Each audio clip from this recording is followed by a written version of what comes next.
Para po sa'yo ito kung ikaw ay nasasaktan, nahihirapan na po, kaya po ng naranasan ko.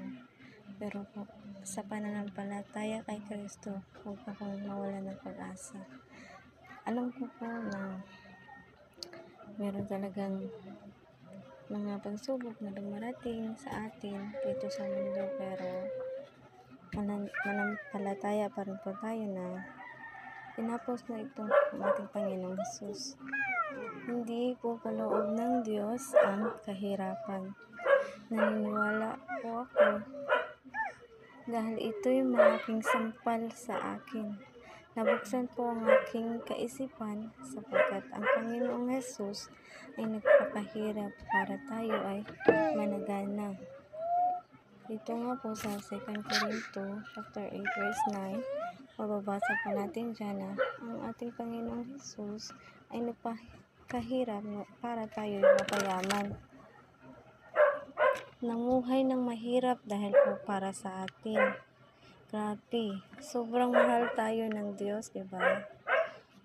Mahal na mahal tayo ng Diyos. Kaya nga po natin siya mahal dahil minahal tayo ng sobra. Ang aking paniniwala kung ano mang hirap ng ating nararanasan, ito yung mga bunga ng ating mga desisyon. Bunga po ng ating desisyon.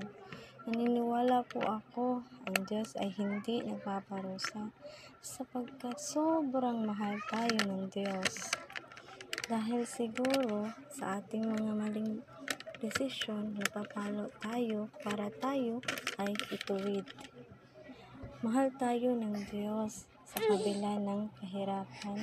Buong puso po ako naniniwala. Ako'y pinagpala na po ng Diyos. Ito'y kaloob sa akin sa pamamagitan ng pananampalataya at paniniwala sa Panginoong Hesus. Kaya nga po, we live by faith, not by sight. Sa mga tulad kong nahihirapan, kaya po natin to. Patuloy po natin paniwalaan in Christ. We are blessed and highly favored. Nabasa niyo po ba sa Bible?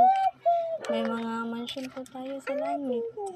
Hinahanda na po ng Panginoon Hesus ito para sa atin. Mahal tayo ng Diyos. Magtiwala tayo na tinapos po ang Panginoon sa krus ng Kalbaryo. Huwag mawala ng pag-asa, kapatid. Mahal ka ng Diyos.